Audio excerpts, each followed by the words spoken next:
లోక్సభ ఎన్నికల నేపథ్యంలో రేపు బీజేపీ మేనిఫెస్టో విడుదల చేయనున్నట్లు తెలుస్తోంది.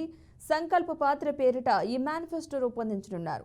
మోదీ గ్యారంటీ అభివృద్ధి చెందిన భారత్ 2024 అనే థీమ్తో రూపకల్పన జరగనుంది. ఇక ఈ మేనిఫెస్టోలో దేశ అభివృద్ధి, పేదలు, యువత, రైతులకు సాధికారత కల్పించడం వంటి అంశాలకు ప్రాధాన్యతనిచ్చినట్లుగా సమాచారం.